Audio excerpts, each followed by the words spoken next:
All right, welcome in, outsiders. Let me talk to you. Little LA Knight reference. I got the shirt on. I know he's hosting a Mets game, Ben's Mets, whatever that means, how you host a baseball game. But this is a football podcast. We're going to talk football. Ben Mandel back with us here on the Outsider Sports Football Show. Corey, Jason, Dylan Mel. I'm Ryan Balliet. It is Tuesday, August 8th, and the NFL Hall of Fame game is behind us. It's in the rearview mirror. Preseason football, more of that coming this weekend. The Jets and Browns. We saw Zach Wilson. We saw some other backups, but we're going to talk about those Browns later today in the AFC North deep dive. Last week, we covered the NFC North. We're over in the AFC today. So we're going to talk that whole division. Some news to go over. But first, I saw it out on Twitter, and with the season right here, nothing gets you more hyped up than the intro songs, depending on what channel you're watching a game on. So the quick question today, guys, between Sunday Night Football, Monday Night Football, Fox, and CBS, which of those theme songs do you like the most and gets you hyped up the most for the game you're about to watch? So I feel like I have a clear-cut bottom on this. So I'm going to start from the top because really I feel like the top three are interchangeable. I'm going to go number one, NFL on Fox. I don't know what it is about it. Seeing the robot dancing on the screen, something about it. It just gets me fired up. Love the Fox theme song. Two, I'm going Sunday Night Football. There's just something about those games growing up. It's so nostalgic. Sitting on the couch, it was the one night I got to stay up past my bedtime so I could watch the whole game. I just love Sunday Night Football. A lot of good memories with that. Number three, I'm going Monday Night Football. I think Monday Night Football is one of those that it hits hard. It's ESPN Monday night, something about it. Again, it's a lot like Sunday Night Football where you just have a lot of good memories with it. Watching football as a kid, those were the games you really look forward to, especially Monday. You go to school, all of your friends are talking about it. It's just one of those that hits. The bottom, it's CBS. I don't know. I just don't like it. It doesn't get the job done for me. And it's kind of not fair, and it might be for this reason, and it's because if I had to pick a number one football theme song, it's college football on CBS. Love it. It's where I get to see my Georgia Bulldogs all the time. It's my favorite. Love that one. That would be my number one, but CBS's NFL theme song, not a fan. Yeah, Ben, me and you actually have the exact same rankings on this, which for, fourth wall breaking purposes, we purposely did not disclose any information here. And, I think, we'll see how it plays out for the rest of the people here. But I think we might have a little NFC East bias with Fox News at the top and CBS at the bottom. I'm wondering if that plays into it. I almost went Sunday Night Football over Fox just because it's Sunday Night Football game of the week typically. But, Joe Buck says that the 425 game on Fox is America's game of the week. So, well, used to. Yeah. Well, for me, again, we didn't discuss this beforehand, and what I did say before, and I'm going to say it again, Ben, I kind of feel the opposite. I feel like there's a clear cut 1, 2, 3, and 4. Right? I don't think you can interchange them. I think it's just a clear order of what is the best, what is next, all the way down to the bottom. And it is the same exact rankings as you guys. Fox, Sunday night, Monday night, CBS. I don't know again, we didn't discuss this at all. We purposely just kept it to ourselves to surprise each other and have some, good free-flowing discussion, right? And, again, fans of the NFC East, Giants, Eagles, you get that Fox bias, but also, is it really bias if it's that much better? CBS is slacking, right? Monday Night Football, it's good, but it's not as iconic as Sunday night. It doesn't get you long day of football watching Red Zone, right? Then you hear the one standalone Sunday night game, that intro music. It's happening. It's the best night. You hear Carrie Underwood start to go after that, right? What's going on. And then Fox is it's got the best intro. That's how you want to start every Sunday for the rest of your life, hearing that intro music, right? So, Ryan, I'm interested to hear yours as the lone AFC rep, but it's pretty funny that the three of us all had the same list. Yeah, if you could tell by my reactions, I do have something different. I have Sunday night football as the best. That's the only one I sometimes find myself humming as I'm walking around my house throughout the day. Like randomly in April, I'm humming that. Like that's one that I just absolutely love. I do actually have Fox at 2. I will say too, I'll turn Fox on at like 12 because I love that group, like Bradshaw and those guys Strahan prior to the game. I like those guys, that crew a lot, talking about the games, and then watching like Eagles Giants at 1 o'clock, and then like Packers Cowboys at 4. It's just better football. I'll admit. I'm not watching the Browns and Jets at 1 o'clock on a Sunday. I'm just not doing it. And obviously living here in Pennsylvania, I don't get the Colts on television anyway, so it's not like I'm watching that over my team Who either. do you get? Like, who's your local market team? It's Eagles Steelers. yeah, Eagles, Steelers, Eagles, Giants, Steelers? Jets. Yeah. Also, like the Giants and Jets make it out to you? Yeah. Yeah, but the Eagles trump the Giants and the Steelers trump the Jets. Yeah. Yeah, but since this year the Interesting. That's 'cause Eagles play like all those Eagles 4 o'clock games. I was gonna say, even like when I was out there, there wasn't really too much conflict. I always got the Giants games out there. Yeah, that's good. I mean, I've never left Giants Jets territory, so Yeah. But I have CBS in third, and then I don't know, Monday night last. I think Monday night took a real I think their commentary issues kind of killed it because I hear the Monday Night Boomer. Football theme now, and I think of the commentary. I can't even Sergio remember Dip? their names. Not no after Sergio Dip. He's Booger don't Mobile, disrespect the Ben. goat. Booger. The Booger Mobile. I love the Booger Mobile. The chaos that it caused was awesome. I'm talking about it was like Reddick and I don't even remember the other guy's name, like pandemic era. I mean, was it Jason Witten was there?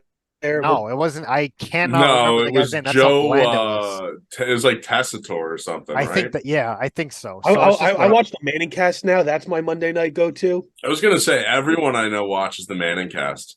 I pull it up on my phone off to the side on mute, and I'm usually doing something else because the Monday night games, I don't know, they've been slacking in my opinion anyway. But so not too different from you guys. I just kind of took 1 and 2 and swapped them, and 3 and 4 and swapped them. But let's get into the news that matters here. Yannick Ngakoue signed a 1-year, $10.5 million deal with the Bears. I loved him on the Colts last year. I thought getting him 1-for-1 with Rocky Sin, a player Ben knows. I never wanted the Colts to draft. That was when we were roommates back in the day.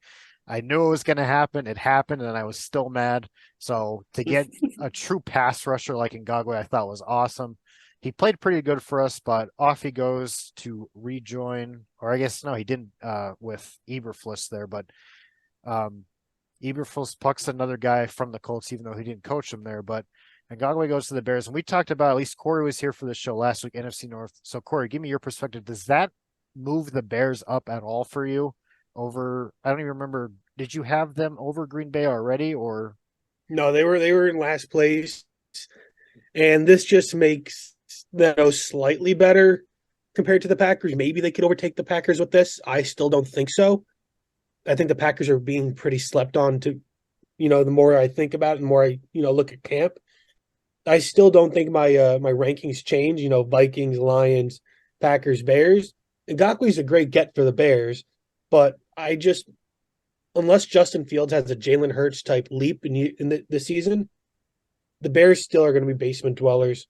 I'm not really in love with how that team is built, and I just don't think Justin Fields can get it done. So it doesn't matter who you add on defense if your offense isn't going to be able to get it done and score points.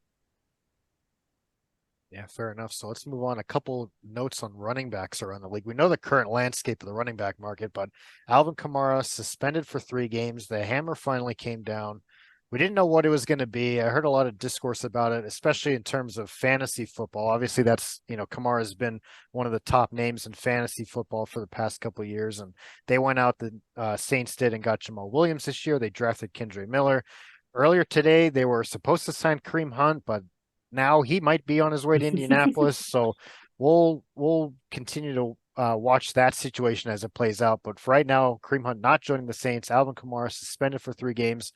And Dalvin Cook's still out there. He's the one I really want to talk about here because he was at Jets practice, and I'm sure we'll see that. I believe Hard Knocks, the first episode of that, debuts tonight. So I don't know if he'll be in that first episode or not, or at all, but it looked like he was going to join the Jets. Now he's rumored to be visiting the Patriots, and the Dolphins for the past month were the favorite to sign him. So, I mean, do you guys think Dalvin Cook signs anywhere prior to the season starting in a month? Yeah, so I have pretty good sources on this. I know somebody that knows Dalvin Cook's agent, and the agent for about a month and a half now has basically been saying that it's going to be the Jets. Before the Jets were even circulating in the news, when it was mostly Dolphins talk, and he wasn't even fully cut from the Vikings yet. What I was hearing was Jets. Then the Jets hype train started rolling more, and I'm not sure if something fell through at that point, but from what I've been told, nothing's changed. Maybe just wants to go see if somebody else will give him more money, or longer contract, more security. But Aaron Rodgers didn't take the pay cut on all that money for no reason. He wants them to go get guys. Dalvin Cook could very well be one of those guys, former NFC North running mate. Look, I think that, I agree. I think it's the Jets, and I think what Dalvin Cook is doing is trying to just draw up more interest from other teams, just so that way he can try and have some leverage in negotiations. I mean, why would the Jets pay him more than they have to and give him term? As of right now, if you don't see another contract offer to Dalvin Cook, I'm not offering him more than a year. And you know what? If he goes out and proves himself, great. But you're really bringing him in just so that way Breece Hall doesn't have to shoulder a full load this year. And I don't think he has to. They have some talented guys there. I don't really think the Jets need Dalvin Cook as much as Dalvin Cook needs the Jets at this point, because I'm not too sure there is another team willing to pay him to play. Spot on there, Ben. They got Breece Hall coming back and Michael Carter and Abanikanda. Sorry, Corey, I just really wanted to say that name. Go ahead. Abanikanda? Yeah. Don't worry, because Dalvin Cook's not going to join them. He's going to be the one that derails the A train, right? He's going to go to Miami. He's going to take over RB1 duties down there. No state income tax, right? That's why everybody wants Miami. That's why they want Florida. That's where he's going to head down. He's been playing Miami this whole time. He just wants them to give him the money. And you know what? Bill Belichick's not reaching into the pocket. I don't think the Jets are either. I think Miami's where he's going to end up being, and that's where he's always wanted to. No shade at Dylan's source or anything. Just, I really think that fit to get the most out of his playing time and the most out of his money. Yeah, I mean, we could just sit back and watch there. Dalvin, has proven to be a good receiving threat previously, as has Breece Hall. So I feel like there's definitely two running back sets in New York, especially when we're not going to deep dive into them here, but after Garrett Wilson, there's not a real true target dominant player. Yeah, we'll talk plenty of Jets in the coming weeks, but for now, let's go into the AFC North. The Jets face the Browns. We'll get to them at the end. Let's start with the Bengals. They were 12-4 last year, only 16 games, obviously, because the game against Buffalo ruled a no contest with DeMar Hamlin and all that. So 12-4 was their record. They won the division.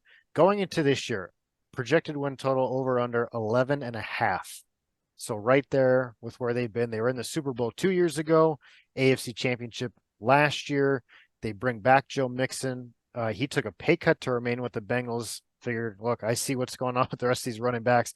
I'll stay right here in this cozy situation. But that cozy situation, Joe Burrow, the calf strain injury, we'll see if he's ready to go full speed for week 1 or if he has to sit out a few weeks there at the start. But the Bengals, right? They have to be the favorites still in this division. Yeah, they definitely are. I think Cincinnati is definitely right where they were last year. There's no reason to believe that this Bengals team is not going to win this division. I understand that the rest of the division is good. I think you're going to have 4 competitive teams in this division, but in reality, I don't see anybody challenging them.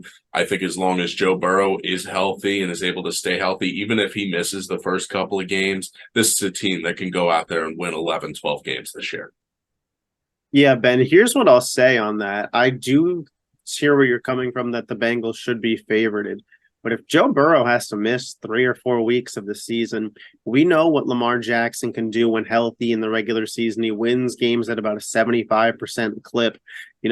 I think that ultimately a healthy Cincinnati is more of a threat to win a Super Bowl than a healthy Baltimore.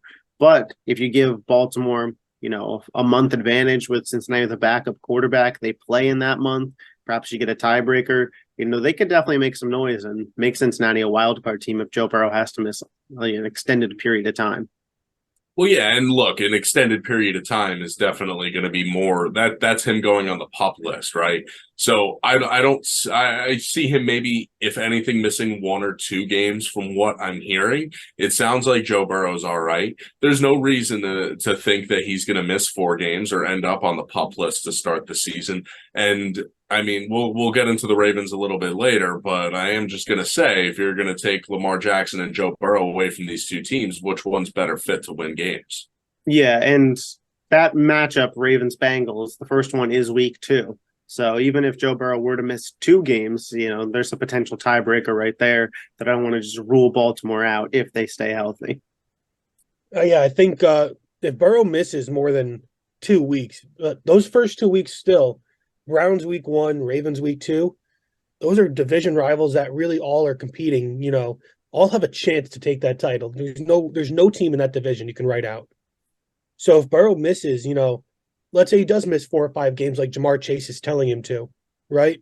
Because those issues that he has in his leg, he lucked out that it wasn't an ACL, MCL tear, right? But those can still linger. He might tweak it still, and it might be something that really bothers him throughout the season. So giving him, if he misses a couple games, the Bengals are going to be in a fight for it. So it's going to be tough. Mixon, it's probably his last year with them, right? I don't love their defense still. I don't think their offensive line is getting much better. They've always had a suspect O-line. It's miles better than Burrow's rookie year when he died, right? So it's still not great. Even when they went to the Super Bowl, it was with one of the league's worst offensive lines. So it's just going to be tough for the Bengals to keep replicating success if other parts of the game outside of the Burrow and receiver, connection really goes off. You got Irv Smith at tight end now. He's somebody who's been a fantasy darling the last couple of years. He's never been able to put it together. I know I was on the Irv Smith train a couple of years, and he just never played. So he's somebody that, could help with the quarterback. But again, the defense and the O-line really need to step up if Burrow misses any time. But if he doesn't, or even if he only misses a couple games, the Bengals should still be in the thick of it. Yeah, and they have Trevor Siemian as a backup. And, for what it's worth, he's an okay game manager for a team with that good of a roster. You got to wonder if Joe Burrow kind of rushes back or the Bengals feel some kind of pressure that this has got to be the year. Joe Burrow extension coming up, likely Mixon's last year, T. Higgins, you have to pay him now. A lot of decisions to be made in Cincinnati after this year.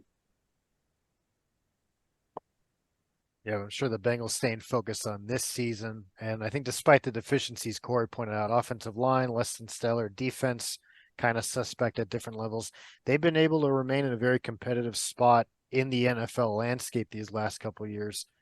And I think they continue that. I think their floor, really is second place in this division. I think, we're going to talk about Baltimore here now. They're the team that I could see leapfrogging Cincinnati to win this division.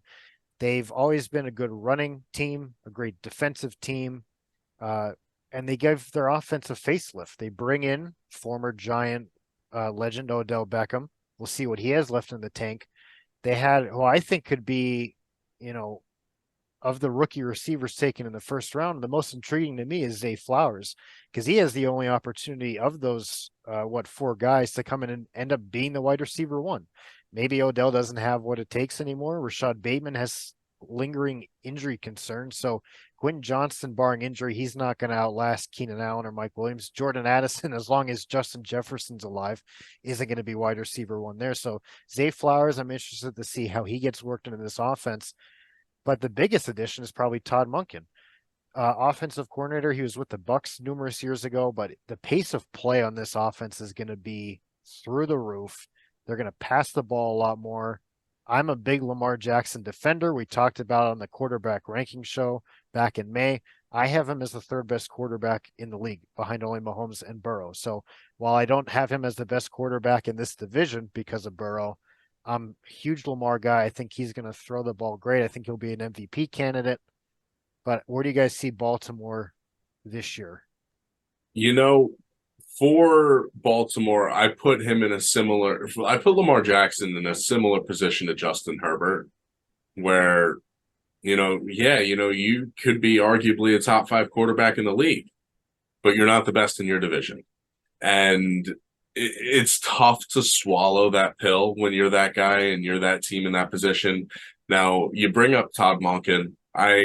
As a Georgia fan, I have to say, I loved the Georgia offense under Todd Monken. Here's my concern. Ask Matt Rule how it went taking the big, hot offensive coordinator from college when he took Brady from LSU after Joe Burrow's year at LSU. It's not – I know Monken has some more success. He has an actual NFL track record, and he had more steady success with Georgia and with Stetson Bennett as his quarterback. But I don't necessarily love when successful coaches and coordinators in college come up and make the jump. And, I have to see it to believe it. And when it comes to Baltimore, I have been saying for the last 5 years that this team is going to win the division. This is the year they are going to win the division this year. And every year they let me down. Now, there have been a few times where they haven't, but I've been saying this is a team that could go undefeated. That's how good they are. And they just have never met my expectations. I'm not picking them to dethrone Cincinnati. Do they have the talent? Yes. If Joe Burrow's dealing with a multi-week injury that's going to stretch past week 2, yes, Baltimore's got a shot to definitely overtake them. But if you have a healthy Joe Burrow, I cannot continue to think that this Baltimore team is capable of winning the division when they've shown me repeatedly that they haven't been able to. Bringing in Todd Monken's not going to change that. Yeah, I think the Ravens, Ben, you're kind of saying it. They've never really shown that they can actually pull off and win that division, right? When was the last time Lamar even played a fully healthy season? He seems to have had his issues outside that one really great year. What is it? Was that his rookie year or year 2? Year Either 2, way. and that was when Right. they won. When he won the MVP is when they won. Right. I think that was when they Also- won the division. Right. But outside that, he's had his issues. Did he, go number 2 in his pants or not? We'll never know when he ran off into the tunnel. But Lamar has never been able to win that big game. Even in that MVP season, he kind of flamed out in the playoffs. I love Lamar. Lamar is a fantastic quarterback. But, he's relying on Odell, who, started coming back with the Rams and had that devastating injury in the Super Bowl. So Odell's coming off of a pretty bad injury, hasn't played in over a year. And I love Odell, future Giant again. He's Zay Flowers, a rookie, right? Plus he's got, running back committee that what do you really make of them? Gus Edwards, J.K. Dobbins, just guys that are good, but they've never been able to put it together. Does Lamar kind of cut out the running now that he's got that big deal to kind of preserve himself so he can win in the future? Baltimore's going to be a playoff team, or at least competitive as one. They could win the division. I don't know if they do, but I think they're definitely going to be a wild card team at the very worst because the talent is undeniable. Yeah, so I mean, I didn't go into this thinking I'd be the highest one on Baltimore, but here I am kind of finding myself wanting to build more of a case for them. I think this offense needed a extreme change of pace. I think Ravens fans have been harping on that for years now. They're going to get it. It's going to be sped up now. Lamar Jackson, we say he didn't play a full year last year, and while on paper that's true, I think a lot of us know that Lamar had fully earned his extension and said, I'm not going to risk any re-injury and mess up my money. And, that caused a huge debate because his team was in a position to win with a backup quarterback. They almost beat a team that went to the AFC Championship. So if they'd had Lamar, what could have happened last year? I'm sure that's a sour taste in Ravens fans' minds. Then they upgraded that same receiving core, Rashad Bateman. He could be healthy for this year. Zay Flowers, was getting comps all the way up to Tyreek Hill. Now, I'm not saying that that's my expectation for him, but That wasn't my expectation for Tyreek Hill either. And we talk about their weapons. We can't leave out Mark Andrews, the number one target for Lamar Jackson. This guy is an absolute stud. I think J.K. Dobbins is due for a bounce back year. 2 years removed now from the ACL, MCL injury. This is a guy who, when healthy, averages 6 yards per carry in the NFL. And last year they had a top 5 defense. There's a huge case for Baltimore here. It's just, can you win those head-to-head games against Joe Burrow? You haven't, shown that you can. And really, we all seem to agree that they're going to be a playoff team for Baltimore, whether it's winning the division or in the wild card. They're looking for playoff success now that they paid their quarterback. Yeah, the biggest question is just, can they stay healthy? I mean, J.K. Dobbins was running on one leg basically last year, and the Rashad Bateman case is one to continue to watch. But for Baltimore, like you said, Ravens fans clamoring for a change in offense. I know right in the same division, Pittsburgh fans, they want Matt Canada, their offensive coordinator, fired. Despite that, the Steelers found a way to go 9-8 last year, yet to have a losing season under Mike Tomlin. Odds here at 8.5 wins for the Steelers, so just above that marker. I guess not really anymore with the 17th game. I guess you got to get to 9, but look, I think the Steelers had one of the best drafts this past season. They took Ben's Georgia guy on the offensive line, Broderick Jones, another Georgia guy, one of my favorite prospects the entire draft, Darnell Washington. And I don't know if you guys have been hearing this, but Darnell Washington is bodying TJ Watt in practice in like one-on-one blocking drills. I'm going to tell you flat out right now, I'm not surprised. I mean, this guy is an absolute massive human being. I mean, I've been watching him for years now. The last 3 years at Georgia. I mean, I don't know how, like, if it weren't for Brock Bowers, this guy would have been an All-American and probably a top 20 draft pick with his size. I know tight end is not one of those positions, but this guy, Brock Bowers, is going to be, you'll remember the name next year if you don't know it already. That, like, this is a ridiculously talented and athletic human in Darnell Washington. I am not surprised at all that he's bodying TJ Watt. Yeah, but Joey Porter Jr. too in that draft class. And like the Steelers, they knew where they were weak. They addressed those positions, offensive line, secondary. They bring in Patrick Peterson as well too. If anything, he'll be a good mentor for their younger guys and the glue that holds them together. But something is just still holding Pittsburgh back, and I think it's the most important position. I mean, I don't think it's up for debate here. The fourth best quarterback in this division is Kenny Pickett. Am I crazy for saying that? And it's by far. So yeah, but look at the quarterbacks in this division. And yeah, say what you want about Deshaun Watson. If we're expecting Deshaun Watson to, have shaken off the rust from last year, full season, actually gets a training camp, actually gets to be on the team facility, maybe he is like pretty good. There are a lot of good quarterbacks in this division, and that's why all of these teams have a shot, in my opinion. Yeah, Kenny Pickett may be the worst of the bunch, but his supporting cast around him is really good as well.